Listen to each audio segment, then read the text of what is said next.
السلام علیکم۔ کل جو ہم نے ولاگ بنایا تھا وہ ہم نے ادھورا چھوڑا تھا اس بات پر کہ جو ڈپریشن ہے، ٹینشن اور اس کا سود سے ڈائریکٹلی تعلق جو آج ہمارے ملک میں ہے اور بہت سارے ممالک میں، یعنی کہ تقریباً دنیا بھر میں یہ سود کا نظام اپنی جڑیں پکڑ چکا ہے اور پوری طرح سے حاوی ہے۔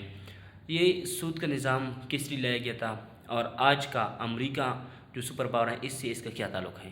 اسرائیل جو پوری دنیا پر حاوی ہوتے جا رہا ہے، باوجود اس کے ایک چھوٹا سا ملک ہے یہودیزم، یہ جو ہے یہ پوری دنیا پر اپنی راج کی جا رہی ہے، اس کا پیش خیمہ کیا ہے؟ دیکھیں، جب سود کا نظام رائج ہوا کہ اتنے پیسوں پر اتنے پیسے دیے جائیں گے، بعض جگہ پر کہا گیا کہ 5%، بعض کا 10-20 تک بات چلی گئی، تو مسلم امہ لالچ میں پڑ گئی۔ باوجود اس کے اللہ تعالیٰ نے فرمایا تھا کہ سود کھانے والے کے خلاف اللہ تعالیٰ اعلان جنگ کرتا ہے، تو ان لوگوں نے اپنے پیسے جمع کیے، اس میں یہودیوں کے پاس اپنے پیسے جمع کرتے رہے۔ تو یہودیوں نے کیا کیا؟ یہودیوں نے یہ کیا کہ یہ جو مسلمان ان کے پاس جو پیسے جمع کر رہے تھے، جو پیسے انہوں نے جمع کیے تو اس پر پرسنٹیج عائد کیا یہودیوں نے۔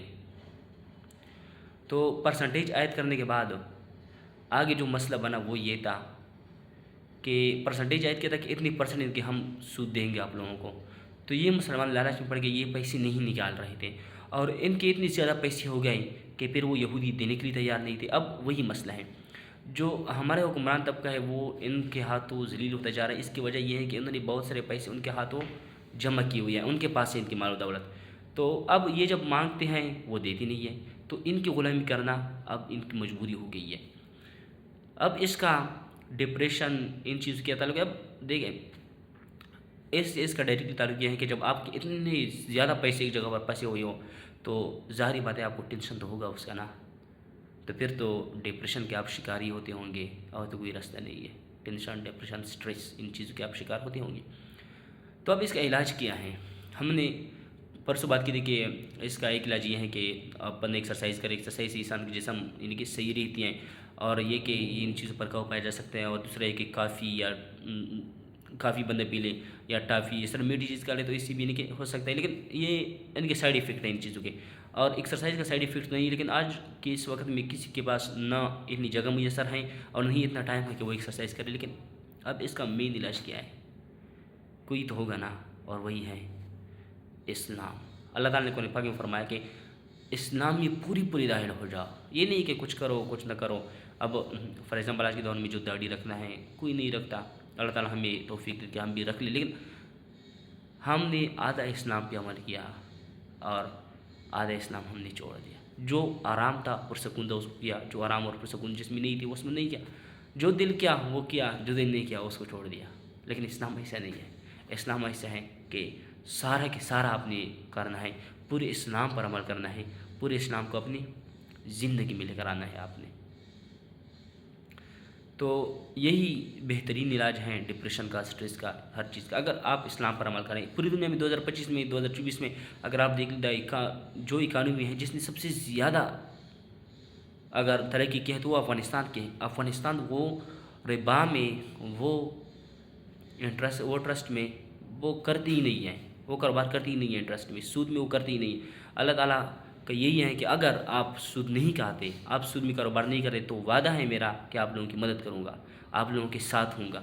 اگر آپ میرے خلاف جا رہے ہیں تو میرا وعدہ نہیں ہے۔ اسلام پر اگر آپ عمل کر رہے ہیں، آپ اسلام پر جا رہے ہیں، اسلام کے مطابق آپ کر رہی ہیں تو اللہ تعالیٰ کا وعدہ ہے، ادروائز اللہ تعالیٰ کا کوئی وعدہ نہیں ہے ہمارے ساتھ، پوری امت کے ساتھ، کسی کے ساتھ بھی اللہ تعالیٰ کا وعدہ نہیں ہے۔ ہاں ان لوگوں کے ساتھ ہے جو اسلام پر عمل پیرا ہو، اور جو اسلام پر عمل پیرا ہوگا اگر ان کا دنیاوی کوئی نقصان ہوتا ہے تو ان کو کوئی اثر نہیں پڑتا اس چیزوں سے، وہ صرف اور صرف انہیں کہ کہہ دیتا ہے کہ انا للہ و انا الیہ راجعون۔ ان کو کوئی، کیونکہ یہی چیزیں ہیں کہ سٹریس، ڈپریشن اور ٹینشن سے انسان کو نجات دے دیتی ہیں۔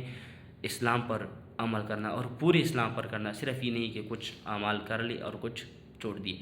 تو آج کی یہ جو ہماری ذلالت ہیں، ایک وقت تک کہ 3 براعظموں پر مسلمان حکومت کرتے لیکن اب نہیں کر سکتے، اب اپنے ملک میں اختیار نہیں رہا کسی کا، تو 3 براعظم تو بہت دور کی بات ہے، لیکن اس کے لیے چاہیے اسلام پر عمل کرنا۔ شاید کہ میری بات سمجھ میں آ چکی ہوگی۔ جو آج یعنی کہ کوئی ایجوکیشن کا سسٹم ہے، ہماری ایمان سب کچھ کا انہوں نے جنازہ نکال دیا ہے۔ ہر جگہ پر عورتیں یہ قطعاً سینی اسلام اس چیز کی اجازت نہیں دیتا۔